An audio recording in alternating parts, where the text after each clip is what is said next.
പ്രിയപ്പെട്ട സഹോദരങ്ങളെ, ഇന്ന് രാത്രി കിടന്നുറങ്ങുന്നതിന് മുമ്പ് ഞാൻ നിങ്ങളുമായിട്ടൊരു ഒരു കഥ പറയാൻ വേണ്ടിയിട്ട് പോവാണ്. ഒരു കുഞ്ഞു കഥയാണ്. ശരിക്കും പറഞ്ഞാൽ ഒരു ദിവസം ഒരു ദിവസം ഞാൻ ഉറങ്ങുന്ന സമയത്ത് കണ്ട ഒരു സ്വപ്നമാണ്. എന്തായാലും ഞാനിന്ന് രാത്രി നിങ്ങളോട് ആ കഥയൊന്ന് ഷെയർ ചെയ്യാൻ പോവാണ്. ക്ഷമയോടുകൂടി കേട്ടിരിക്കണം. No questions. ഓക്കെ. ചോദ്യങ്ങൾ ചോദിക്കാൻ പാടില്ല. കഥ ഇങ്ങനെയാണ്. ഒരു കാട്. ആ കാട്ടിൽ 2 കുഞ്ഞു മരങ്ങൾ വളരുന്നു. ഒരുമിച്ച് വളരുന്നു. ഒരു മരം ഏതോ ഒരു സ്പെഷ്യൽ ബ്രീഡായിരുന്നു. വലിയ മുട്ടക്കാട്ടൻ മരമായി നല്ല വണ്ണമുള്ള വലിയ മരം. വേറെ അടുത്ത് തന്നെ ഒരു കുഞ്ഞു മരം. രണ്ടിനും ഒരേ പ്രായമാണ്. പക്ഷേ 2 സൈസാണ്, 2 ഷേപ്പാണ്. അപ്പോൾ ഇവർ ഒരുമിച്ച് ഇങ്ങനെ വളർന്നു വരുന്നു, പടർന്നു പന്തലിക്കുന്നു. ഒരു വലിയ മരം, ഒരു കുഞ്ഞു മരം, 2 കൂട്ടുകാരാണ്. അപ്പോൾ ഈ കുഞ്ഞു മരത്തിന് വലിയ മരത്തോട് ഭയങ്കര ഇഷ്ടമാണ്. എപ്പോഴും ചേട്ടായി ചേട്ടായി എന്നൊക്കെ പറഞ്ഞ് കൂടെ നിൽക്കും. ഭയങ്കര ഇഷ്ടമാണ്. വർത്താനം പറയും. കാറ്റൊക്കെ അടിക്കുന്ന സമയത്ത് ഇവരിങ്ങനെ വർത്താനമൊക്കെ പറഞ്ഞുകൊണ്ടൊക്കെ ഇരിക്കും. അപ്പോൾ ഈ കുഞ്ഞുമരം ഒരു ദിവസം വലിയ മരത്തോട് പറഞ്ഞു, ചേട്ടായി നമുക്ക് ഈ സ്നേഹത്തിൽ എല്ലാ ദിവസവും ഇങ്ങനെ തന്നെ നിൽക്കണം. അവസാനം വരെ നമുക്കിങ്ങനെ ഒരുമിച്ച് നിൽക്കണം. ഒന്നിനും നമ്മളെ വേർപെടുത്താൻ പാടില്ല. നമ്മളെ അവസാനം വരെ നമ്മൾ ഒരുമിച്ച് നിൽക്കണം. അപ്പോൾ വലിയ മരം കുഞ്ഞുമരത്തോട് പറഞ്ഞു കൊടുത്തു, നമ്മളിവിടെ നട്ട ദൈവമുണ്ട്. നമ്മളിവിടെ വളരാൻ അനുവദിച്ച ദൈവമുണ്ട്. ഈ കാട്ടിൽ ഒരുപാട് മരങ്ങളുണ്ടെങ്കിലും നമ്മളെ രണ്ടുപേരെയും നല്ല സുഹൃത്തുക്കളാക്കി ഇവിടെ അടുത്ത് നിർത്തിയ ദൈവത്തിനോട് നമുക്ക് നന്ദി പറയണം. ആ ദൈവത്തോട് പ്രാർത്ഥിക്കണം, നമ്മളെ ഒരിക്കലും പിരിക്കല്ലേ എന്ന്. അങ്ങനെ കുഞ്ഞുമരവും വലിയ മരവും ഒക്കെ ദൈവത്തോട് പ്രാർത്ഥിച്ച് അവരിങ്ങനെ വീണ്ടും വളർന്നുകൊണ്ടിരുന്നു. കുറച്ച് കാലങ്ങൾ മുമ്പോട്ട് പോയി. ഒരു ദിവസം ആ കാട്ടിൽ കാറ്റടിച്ചു. ആ കാറ്റ് കൊടുങ്കാറ്റായിട്ടടിച്ചു. വലിയ ഭീകരത വന്ന ആ സമയത്ത് ആ കൊടുങ്കാറ്റിന്റെ ഫലമായിട്ട് ഈ 2 മരങ്ങളും, വലിയ മരവും കുഞ്ഞുമരവും കടപുഴകി നിലത്ത് വീണു. മറിഞ്ഞടിച്ചു വീണു. നിലത്ത് കിടക്കുന്ന അവസ്ഥയിൽ കുഞ്ഞുമരം കിടന്ന് കരയാണ്. ചേട്ടായി, എന്തുകൊണ്ടാ ദൈവം നമ്മളോട് ഇങ്ങനെ ചെയ്തേ? നമ്മൾ ഒരുമിച്ച് നിൽക്കണം എന്ന് ആഗ്രഹിച്ചതല്ലേ? നോക്കിക്കേ, ദൈവം അയച്ചൊരു കാറ്റല്ലേ ഇത്. ദൈവം അറിയാണ്ട് ഒന്നും സംഭവിക്കില്ല. ഇതാ ഒരു കൊടുങ്കാറ്റ് വന്നു. നമ്മൾ ഒരുമിച്ച് നിന്നതല്ലേ? ഇതേ നമ്മൾ മറിഞ്ഞു വീണു. ഇനി നമ്മൾ എന്നാ ചെയ്യും? വലിയ മരം കുഞ്ഞുമരത്തോട് പറഞ്ഞു, മോനെ, നമ്മൾ വീണു. പക്ഷെ വീണെങ്കിലും നമ്മൾ ഇപ്പോഴും ഒരുമിച്ചല്ലേ? നമ്മൾ ദൈവത്തോട് പ്രാർത്ഥിച്ചത് എന്താണ്? നമ്മൾ ഒരുമിച്ച് വേണമെന്നാണ്. നമ്മൾ നേരെ നിൽക്കുമ്പോൾ മാത്രമല്ല, ഇതാ മറിഞ്ഞു വീണു. നമുക്കിനി എന്നാ ചെയ്യേണ്ടതെന്ന് അറിയില്ല. പക്ഷെ ഇപ്പോഴും നമ്മൾ ഒരുമിച്ചാണ്. നിനക്ക് കൂട്ടായി ഞാനുണ്ട്, എനിക്ക് കൂട്ടായി നീയും ഉണ്ട്. ദൈവത്തെ നമുക്ക് പഴി പറയണ്ട, നമുക്ക് ചോദ്യം ചെയ്യണ്ട. നമുക്ക് ഒരുമിച്ച് ഇവിടെ ആയിരിക്കാം. അങ്ങനെ കുഞ്ഞുമരവും വലിയ മരവും ഈ കാറ്റത്ത് ഒടിഞ്ഞ് വീണ് കടപുഴകി വീണ് ഈ കാട്ടിൽ ഇങ്ങനെ കിടക്കുകയാണ്. കുറേ നാളങ്ങനെ കടന്നപ്പോഴത്തേനും കുഞ്ഞുമരത്തിന് നിരാശ കൂടി. ചേട്ടായി, ഇനി നമ്മൾ എന്നാ ചെയ്യും? ഒത്തിരി നാളായില്ലേ ഇങ്ങനെ കിടക്കുന്നു. ദൈവത്തോട് ഇനി എന്നാ പ്രാർത്ഥിക്കണ്ടേ? ദൈവത്തെ നമ്മളെ നേരെ നിർത്താൻ പറ്റുന്ന ഒരു ദൈവം അറിഞ്ഞുകൊണ്ട് നമ്മളെ നിലത്ത് വീഴ്ത്തി. ഇനി ഇവിടുന്ന് നമുക്ക് എന്നാ ചെയ്യാൻ പറ്റും? നമ്മുടെ ജീവിതം അവസാനിച്ചു പോയി. നമ്മളിവിടെ ഇങ്ങനെ ചെതലൊക്കെ തിന്ന് നമ്മുടെ ജീവിതം അവസാനിക്കും. വലിയ മരം പറഞ്ഞു, മോനെ, സങ്കടപ്പെടല്ല്. വീഴാൻ കർത്താവ് അനുവദിച്ചെങ്കിൽ വാഴാനും കർത്താവ് അനുവദിക്കും. അതിപ്പോൾ കിട്ടിയതാട്ടോ. എന്നാലും അങ്ങനെയൊക്കെ മരം പറഞ്ഞു കാണും. വീഴാൻ കർത്താവ് അനുവദിച്ചെങ്കിൽ വാഴാനും കർത്താവ് അനുവദിക്കും. അങ്ങനെ ഇങ്ങനെ കുഞ്ഞു മരത്തിനോട് ഇങ്ങനെ കുറച്ച് പ്രോത്സാഹനമൊക്കെ കൊടുത്തുകൊണ്ട് വലിയ മരം നിന്നു. ഒരു ദിവസം വലിയ മരം കുഞ്ഞുമരത്തോട് പറഞ്ഞു, എല്ലാം ശരിയാകാൻ ഒരു സമയമുണ്ടല്ലോ. ദൈവത്തിൻ്റെ ഒരു സമയമുണ്ട്. എല്ലാം റെഡിയാവും. കുഞ്ഞുമരത്തിൻ്റെ ഉള്ളിൽ വലിയ പ്രതീക്ഷയൊന്നുമില്ല. എന്നാൽ അവനിങ്ങനെ കാത്തിരിക്കുകയാണ്. അങ്ങനെ കാത്തിരിക്കുന്ന ഒരു ദിവസം വലിയൊരു ശബ്ദം കേട്ടു. വീണ്ടും കാറ്റടിക്കുന്നു. ആ കാറ്റ് മാത്രമല്ല, ആ കാറ്റൊന്ന് ശമിച്ചപ്പോൾ കാർമേഘം ഇരുണ്ടു കൂടുന്നു. അവിടെ മുഴുവൻ ഇരുട്ടാവുന്നു. വലിയ ഇടിമുഴക്കം, മിന്നല്. അത് കുറച്ച് കഴിഞ്ഞപ്പോഴത്തേന് ഇതാ വലിയൊരു പെരുമഴ. ആ മഴ ശക്തി പ്രാപിച്ച് ആ മലയെ അവർ നിന്നിരുന്ന ആ കാടിനെ മുഴുവൻ പിടിച്ച് ഇളക്കുകയാണ്. മണ്ണിളകുന്നു, വെള്ളം ഒഴുക്കി വരുന്നു. ഇതാ ആ നിലത്ത് കിടന്നിരുന്ന കുഞ്ഞുമരത്തെയും വലിയമരത്തെയും ഒഴുക്കിയെടുത്തുകൊണ്ട് ഈ വലിയ മലവെള്ളപ്പാച്ചിൽ മുന്നോട്ട് നീങ്ങുകയാണ്. കുഞ്ഞുമരം കിടന്ന് കരഞ്ഞു, ചേട്ടായി എന്നാ ചെയ്യും? നിലത്ത് വീണുപോയി, അവിടെയെങ്കിലും കിടക്കായിരുന്നു. ഈ വലിയ മലവെള്ളപ്പാച്ചിൽ നമ്മൾ ഇനി എന്നാ ചെയ്യും? വലിയ മരം പറഞ്ഞു, നീ പേടിക്കണ്ട, ഇതാ വീണു. ഇത് മുന്നോട്ട് നമ്മൾ നീങ്ങുമല്ലേ, തകർന്നു പോവാന്ന് വിചാരിക്കണ്ട. നമുക്ക് ഈ ഒഴുക്കിനൊത്ത് ഇപ്പം നീങ്ങാം. ഇതെങ്ങോട്ട് പോകുന്നെന്ന് നമുക്ക് അറിഞ്ഞുകൂടാ. തൽക്കാലം ഈ ഒഴുക്കിനൊത്ത് നീങ്ങാം. Go with the flow. മലയാളത്തിൽ ഒക്കെ പറഞ്ഞ വലിയ മരം ഇടയ്ക്ക് ഇംഗ്ലീഷ് പറഞ്ഞതാണ്. Go with the flow. ഇപ്പം എന്ത് ചെയ്യണം എന്ന് അറിഞ്ഞുകൂടാ. നിന്നെടുത്ത് നിന്ന് താഴെ വീണു. താഴെ വീണെടുത്ത് നിന്ന് ഇതാ ഇപ്പം എങ്ങോട്ട്, ലക്ഷ്യം എങ്ങോട്ടെന്ന് അറിയാതെ നമ്മളിങ്ങനെ ഒഴുകിക്കൊണ്ടിരിക്കുകയാണ്. തൽക്കാലം ഒരു പിടിയും കിട്ടാത്ത ഒരു സമയത്ത് let's go with the flow.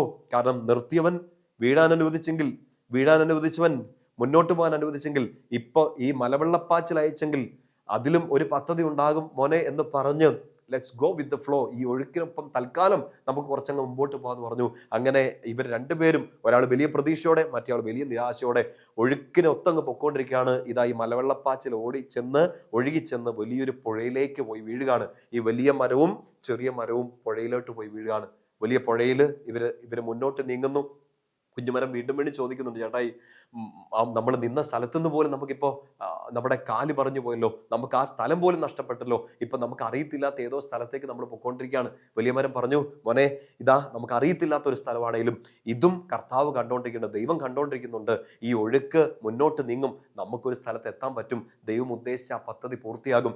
അങ്ങനെ ഈ ഒഴുക്ക് മുന്നോട്ട് നീങ്ങുന്നു. ഇതാ പുഴ ഒരു സ്ഥലത്തെത്തുമ്പോൾ സമയത്ത് അവിടെ കരയ്ക്ക് നിന്ന് കുറേ മനുഷ്യർ, ഈ വലിയ മലവെള്ളപ്പാച്ചിൽ ഒത്തിരി സാധനങ്ങൾ ഒഴുകി വരുന്ന സമയത്ത് അതൊക്കെ പിടിച്ചെടുക്കാൻ വേണ്ടി ശ്രമിക്കുന്ന പാവം മനുഷ്യരാണ്.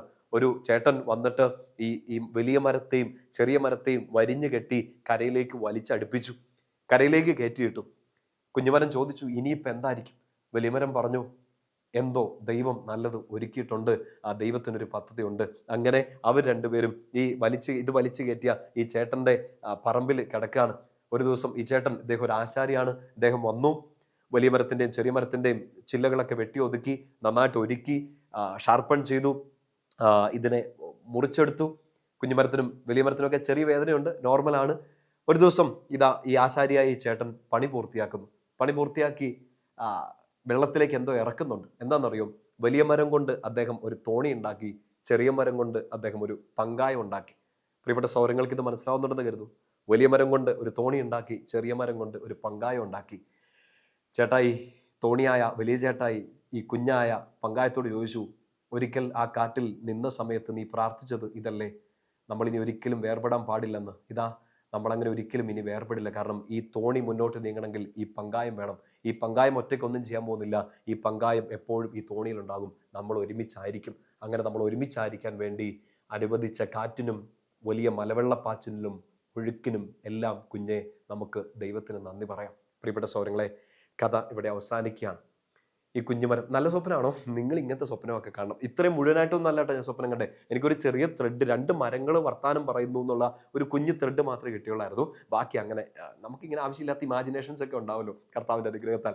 അങ്ങനെ ഇതുപോലെ നമ്മുടെ ജീവിതത്തിലൊക്കെ സംഭവിക്കുന്നുണ്ട്. നമ്മൾ ആഗ്രഹിക്കുന്നുണ്ട് നമുക്ക് ഒരുമിച്ചായിരിക്കണം അല്ലേ. ചിലപ്പോൾ ഒറ്റയ്ക്കായിരിക്കാം, നല്ലപോലെ ജീവിക്കണം എന്ന് ആഗ്രഹം ഉണ്ടാകാം. ചിലപ്പോൾ നിങ്ങളുടെ കുടുംബം ഒരുമിച്ച് ഒരു വലിയ മരം കുഞ്ഞു മരങ്ങളും ഒക്കെ ആയിട്ട് ആഗ്രഹിക്കുന്നുണ്ടാവും. ചില സമയത്ത് നമ്മുടെ പിടിച്ചു കുലുക്കുന്ന കാറ്റ് വരാം, ഒന്ന് തകർന്ന് വീണു പോയി തോന്നുന്ന സമയത്ത് ഇനി പ്രശ്നങ്ങളൊന്നും ഉണ്ടാവുന്നില്ല എന്ന് തോന്നുന്ന സമയത്ത് അടുത്ത വലിയ മലവെള്ളപ്പാച്ചിൽ വരാം. എന്ത് ചെയ്യണമെന്ന് അറിയാതെ ചിലപ്പോൾ പ്രതീക്ഷ നഷ്ടപ്പെട്ടു പോകുന്ന വ്യക്തികൾ നമ്മുടെ കൂടെ ഉണ്ടായേക്കാം. നമുക്കും ആ പ്രത്യാശ നഷ്ടപ്പെട്ടു പോയേക്കാം. ബട്ട് ഒരു പിടിയും കിട്ടാത്ത സമയത്ത് ഗോ വിത്ത് ദ ഫ്ലോ. കാരണം ഈ നയിക്കുന്നവൻ, ഈ ഒഴുക്കി വിട്ടവൻ കർത്താവ് അറിയാതെ ഒന്നും സംഭവിക്കുന്നില്ല എന്ന് ഉറച്ച് വിശ്വസിക്കണം. ഒരു കരയിൽ നമ്മൾ എത്തും, കരയിലേക്ക് ഒരാൾ വലിച്ചു കയറ്റും, ദൈവം തന്നെ. ആ കർത്താവ്, നമ്മൾ പറഞ്ഞില്ലേ, ഒരു ആശാരി ആണ് ഇതിനൊക്കെ ബാക്കി കാര്യങ്ങൾ ഒരുക്കുന്നത്. ഈശോ പഠിച്ച പണിയും അതൊക്കെ തന്നെ ആയിരുന്നു തോന്നല്ലേ. യോസേപ്പ് പിതാവിൻ്റെ കൂടെ നിന്ന് നല്ലതുപോലെ ആശാരിപ്പണിയൊക്കെ പഠിച്ചിരുന്നു. എൻ്റെ പ്രിയപ്പെട്ട സഹോദരങ്ങളെ, നമ്മുടെ ജീവിതത്തെ ഒന്ന് വെട്ടി ഒതുക്കാനും ഉപയോഗപ്രദമായ രീതിയിൽ നല്ലൊരു തോണിയും നല്ലൊരു പങ്കായും ഒക്കെ ആക്കി മാറ്റാനും പറ്റുന്ന, നമ്മളെ പണിതൊരുക്കാൻ പറ്റുന്ന നല്ലൊരാളാണ് നമുക്ക് കൂട്ടായിട്ടുള്ളത്, ഈശോ അല്ലേ. അന്ന് പണ്ട് ആശാരിപ്പണി ഈശോ തൻ്റെ പരസ്യജീവിതത്തിൻ്റെ സമയത്ത്, ഈ രഹസ്യ ജീവിതത്തിൻ്റെ സമയത്ത് ചെയ്തെങ്കിൽ ഇന്ന് നമുക്ക് വേണ്ടി, നമ്മുടെ ജീവിതത്തിന് വേണ്ടി ഈശോ പരസ്യമായിട്ട് ആ കാര്യങ്ങളൊക്കെ ചെയ്യുന്നുണ്ട്. അവൻ വെട്ടി ഒരുക്കുന്നുണ്ട് ചില കാര്യങ്ങൾ. അതിനു മുമ്പ് വേദനകൾ ഉണ്ടാകാം, അതിനു മുമ്പ് ചിലപ്പോൾ നിന്ന സ്ഥലത്ത് നിന്ന് വീണേക്കാം, വീണ സ്ഥലത്ത് പിടിച്ചു നിൽക്കാൻ പറ്റാതെ ഒഴുകിപ്പോയേക്കാം, പ്രത്യാശ നഷ്ടപ്പെട്ടേക്കാം, എങ്ങോട്ടെന്ന് അറിയത്തില്ലാതെ ഈ ഗോയിങ് വിത്ത് ദ ഫ്ലോ, ഒഴുക്കിനൊപ്പം ചിലപ്പോൾ നീന്തേണ്ട വരുന്ന സമയങ്ങളൊക്കെ വന്നേക്കാം. എന്നാലും ഒരു കരയ്ക്ക് അവൻ എത്തിക്കും. ഈ നട്ടവൻ എല്ലാം അറിയാം, അവനൊരു കരയ്ക്ക് എത്തിക്കും. അവിടെയും ചിലപ്പോൾ വേദനകൾ ഉണ്ടാകാം. ആ വേദനയിലൂടെ തെളിഞ്ഞു വരുന്നതാണ് നിന്റെ ജീവിതത്തിലെ ആ തോണിയും പങ്കായവും ഒക്കെ. ഉപകാരപ്രദമായ അനുഗ്രഹപ്രദമായ ഒരു ജീവിതം നിനക്കുണ്ടാകും. കിടന്നുറങ്ങൂ. ഇന്ന് രാത്രി കർത്താവ് അറിയാതെ ഒന്നും സംഭവിച്ചിട്ടില്ലെന്ന് ഉറച്ചു വിശ്വസിക്കൂ. എല്ലാം ഈശോ അനുഗ്രഹമാക്കി മാറ്റട്ടെ. നമ്മുടെ കർത്താവ് ഈശോ മിശിഹായുടെ കൃപയും പിതാവായ ദൈവത്തിൻ്റെ സ്നേഹവും പരിശുദ്ധാത്മാവിൻ്റെ സഹവാസവും കൂടി ഉണ്ടായിരിക്കട്ടെ, ഇപ്പോഴും എപ്പോഴും എന്നേക്കും. ആമേൻ. ഈശോ മിശിഹായ്ക്ക് സ്തുതിയായിരിക്കട്ടെ.